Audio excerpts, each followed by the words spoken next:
काफी खुश हुई आपकी जो आइडियोलॉजी है, आपने जो बोला 1 person is equal to 1 vote is equal to 1 value. I agree to this fact. मैं मानती हूँ, पूरे तरीके से मैं आपसे सहमत हूँ, आपने जो कुछ भी कहा।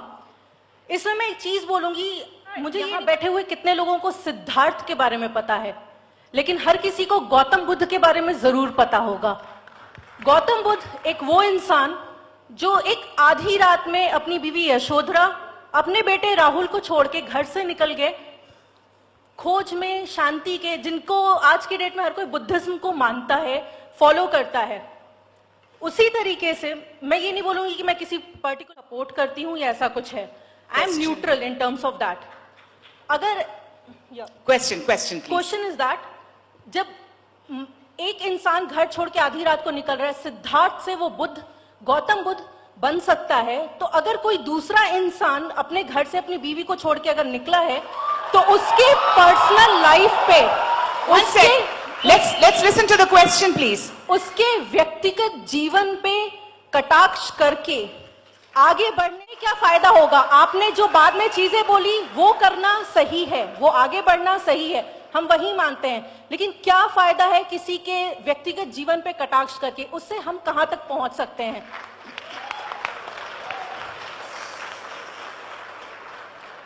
सबसे पहली बात तो बहुत बहुत शुक्रिया आपका। आपने कहा कि आप वहीं से हैं जहां से मैं हूं।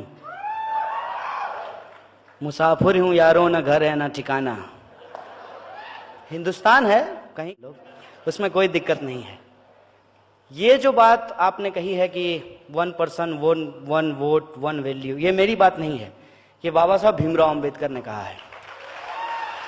और जो मूल प्रश्न है आपका कि किसी भी इंसान के व्यक्तिगत जीवन पे कटाक्ष क्यों करते हैं, बिल्कुल नहीं करना चाहिए जब तक वो जीवन व्यक्तिगत है। और वो जीवन व्यक्तिगत कैसे नहीं है, ये मैं आपको बता देता हूं। मेरी मां है, आपकी भी मां होगी, हम सबकी मां है, ये कोई नई बात नहीं है। और हर किसी का अपना एक स्ट्रगल होता है। ऐसा नहीं है कि हम कोई बड़ा तीर मार दिए हैं और आप कुछ नहीं अपने जीवन में किए। हर इंसान अपने जीवन में एक स्ट्रगल करता है, लेकिन जब उसका मार्केटिंग किया जाता है, इसको आप समझिए कि मार्केटिंग क्या होता है। मार्केटिंग ये होता है कि आप कितने भी नालायक क्यों ना हो, नोटबंदी के बाद अगर आपकी मां 90 बरस की होगी तो आप उसको एटीएम के बाहर नहीं खड़ा करेंगे, ये मेरा भरोसा है। लेकिन अगर 90 साल की मां को कोई अगर एटीएम दे तो ये व्यक्तिगत बात नहीं है, ये मार्केटिंग है, ये सार्वजनिक बात है। और ये सार्वजनिक बात जब है तब उसका क्रिटिसिज्म भी किया जाएगा। उस मां को मैं नमस्कार करता हूं और मैं अपना आदर प्रस्तुत करता हूं उनको। उस मां के प्रति मैं कोई कमेंट नहीं करना चाहता हूं, लेकिन जो नालायक बेटा है, उस नालायकी को छुपाने के लिए जब वो अपने मां का इस्तेमाल करता है, तब हमको उस पर सवाल करना चाहिए, हमको सवाल पूछना चाहिए। और मैं ईमानदारी से कहता हूं, मुझे तो डर लग रहा था। मैंने एक फोटो मोदी जी का, हमको लगा कि कहीं ये ना पूछ रहे हो, देखो मां राफेल के बाद मामला बहुत गर्म है, एक दिन बॉर्डर घूम के आ जाओ ना हमारे साथ। इसको आप समझिए, मुझे इस बात से दिक्कत है। बहुत सारे लोगों ने अपनी पत्नियां छोड़ दी, इसमें कोई दिक्कत नहीं है, लेकिन जब आप गला फाड़ फाड़ के कहते हैं कि हम मुस्लिम महिलाओं को न्याय दिलाना चाहते हैं, इसलिए हम तलाक पे कानून लेकर के आए हैं, स्वागत है आपका। आप यदि मुस्लिम महिलाओं को न्याय दिलाना चाहते हैं, आप कानून लेकर के आए हैं, स्वागत है आपका। लेकिन उन महिलाओं जो बिना तलाक दिए ही जिनको छोड़ करके भाग गए हैं लोग, उनका क्या? और ये सवाल मैं क्यों उठा रहा हूं, आप मुझे बताइए कि वो इतने साल से राजनीतिक जीवन में हैं, ये पत्नी का सवाल कब उठ करके सामने आया है? जब चुनाव आयोग ने कहा कि यदि आप शादीशुदा हैं तो उस कॉलम को आप छोड़ नहीं सकते हैं, उस कॉलम को आपको भरना पड़ेगा। और ये क्या होती है? ये एंटी विमेन मानसिकता जो है, मैं उसके खिलाफ हूं और उससे जोड़ करके मैं देखता हूं। और उसको आप समझिए मैं कैसे देखता हूं। व्हाट्सएप पे आपके ऊपर मैसेज आएगा पत्नियों के खिलाफ, तमाम तरीके का मैसेज जो है वो आएगा, उसमें औरतों के खिलाफ और पत्नियों के खिलाफ आपको मैसेज। अगर शादी इतनी ही बुरी चीज है, अगर शादी करने वाले सारे लोग खराब ही होते हैं, जो भी शादी करता है वो समाज में लूटता है और लूट मार मचाता है, तो मुझे बताइए गब्बर सिंह की तो शादी नहीं हुई थी, वो किसके लिए लूट रहा था? असल मुद्दा यह है कि जो शादीशुदा जिंदगी जीने वाले लोग हैं, अपने जो जीवन के जद्दोजहद में वो लगे रहते हैं, उस बात को डिमीन करने के लिए, उस बात को नीचा दिखाने के लिए और इस बात को बढ़ा चढ़ा करके स्थापित करने के लिए कि यदि हम शादीशुदा नहीं किए हैं तो हम बाय डिफॉल्ट ईमानदार हैं, क्योंकि हम किसके लिए चुराएंगे।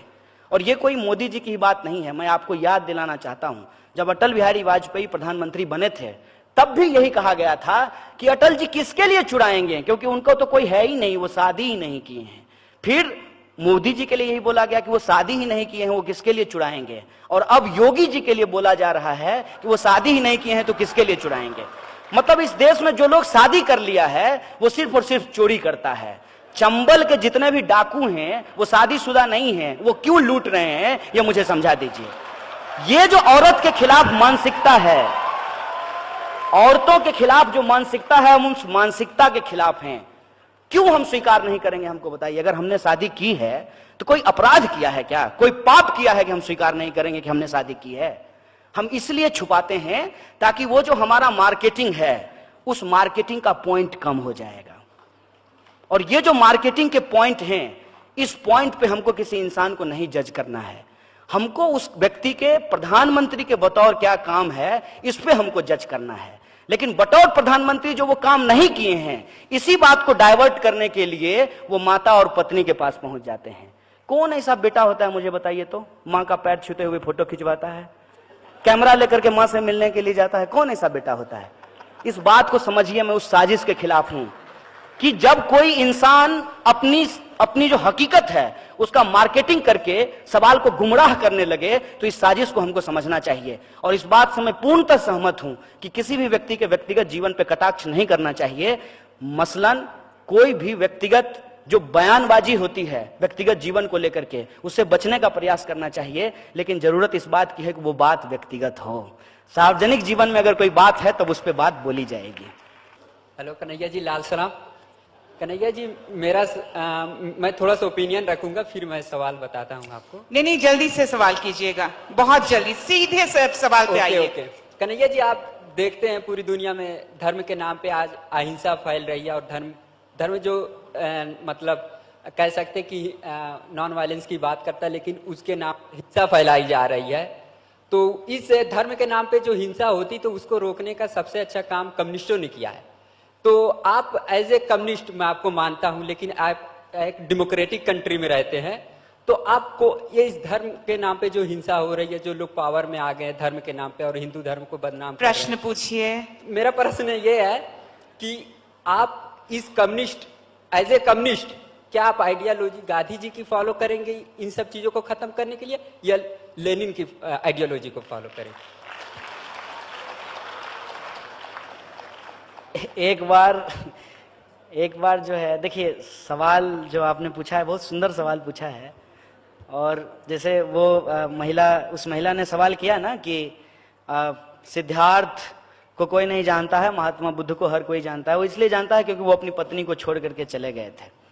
एक ही घटना को दोनों तरीके के तर्क के लिए इस्तेमाल किया जा सकता है। मैं आपको बता देता हूं कि जब तक शादी नहीं किए होते, जब तक गृहस्थ जीवन का सुख नहीं लिए होते, तब तक सन्यासी नहीं बन पाते, सेम घटना। और दूसरा, जो गृहस्थ जीवन में फंस जाता है वो सन्यासी नहीं बन पाता है। सेम घटना को अलग अलग तर्क से इस्तेमाल किया जाता है। और शादी की जहां तक बात है, मैं आपके प्रश्न पे आऊंगा, तो कालिदास तो शादी करने के बाद कालिदास बने थे ना। ये सवाल नहीं है, शादी मुद्दा नहीं है। असल मुद्दा क्या है उस पर हमको पहुंचना चाहिए।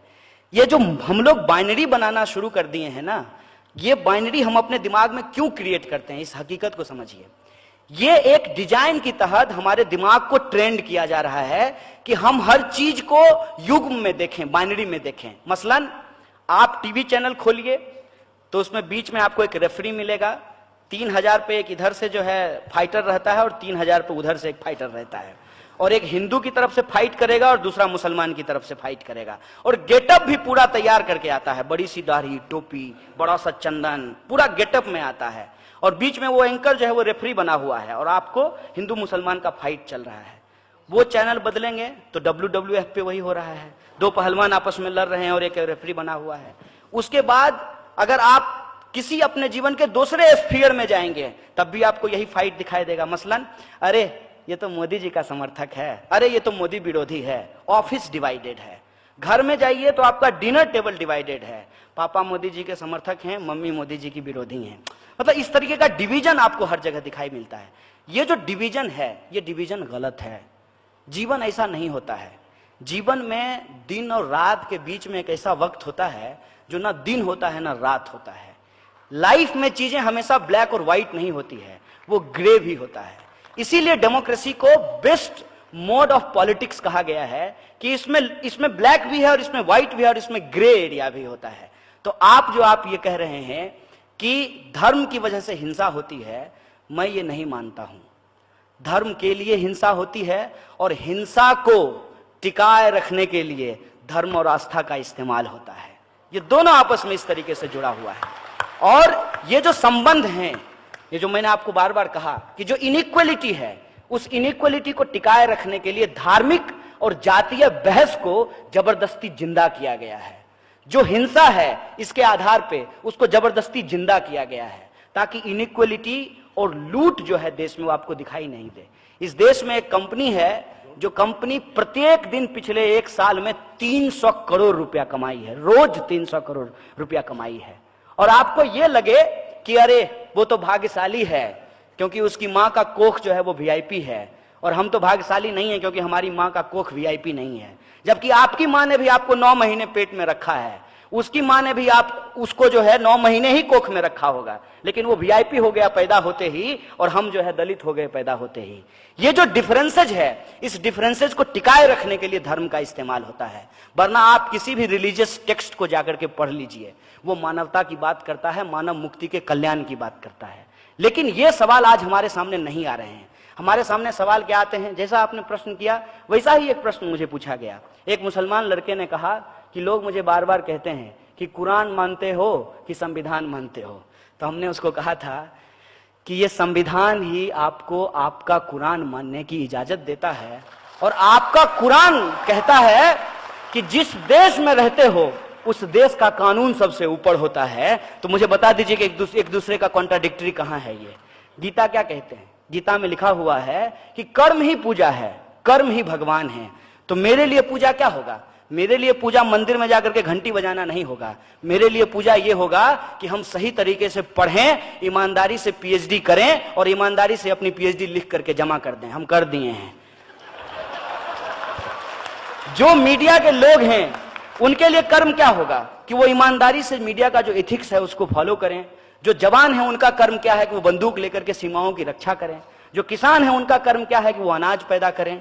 आज देखिए कि ये सारे लोग ईमानदारी से अपना कर्म कर रहे हैं, लेकिन जो इस कर्म की बेईमानी कर रहे हैं, चाहे वो नेता हो, नौकरशाह हो या इस देश के पूंजीपति हो, कर्म की बेईमानी को टिकाए रखने के लिए धर्म की हिंसा का इस्तेमाल करते हैं, सांप्रदायिकता का इस्तेमाल करते हैं। इस बात को हमको समझना चाहिए। और ये बात जब हम समझने के लिए तैयार हैं तो हमको इस नतीजे पे पहुंचना चाहिए कि आज के समय में हिंदुस्तान को सिर्फ गांधी की ही जरूरत नहीं है। गांधी के साथ भगत सिंह की भी जरूरत है, अंबेडकर की भी जरूरत है और लेनिन की भी जरूरत है। यह बात हमको समझना चाहिए। इसीलिए कन्हैया कुमार के लिए या हमारे जमाने के जितने भी नौजवान हैं उनके लिए कोई एक व्यक्ति की एक विचारधारा से उनके सारे सवाल हल हो जाएं ये जरूरी नहीं है। हमको हमारे दौर की जो समस्याएं हैं उन समस्याओं के समाधान हमारे इतिहास और इतिहास के जो महामानव हैं उनके लिखे हुए विचारों में ढूंढना चाहिए।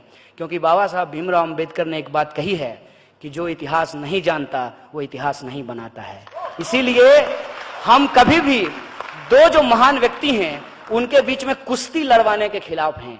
हम अंबेडकर जी का और गांधी जी का रेसलिंग नहीं कराना चाहते हैं। कुश्ती प्रतियोगिता चल रहा है कि दोनों में रेसलिंग लड़ा करके जो जीतेगा उसके विचार को मानेंगे। जहां गांधी सही हैं वहां गांधी को मानेंगे, जहां अंबेडकर के विचार हमको सही लगते हैं वहां अंबेडकर को भी मानेंगे। क्योंकि हमको हमारे वक्त का अंबेडकर भी बनना है, गांधी और भगत सिंह भी बनना है, फातिमा और फूले भी बनना है, बिरसा भी बनना है और लेनिन भी बनना है। ये हमारी जिम्मेवारी है। बहुत बहुत धन्यवाद।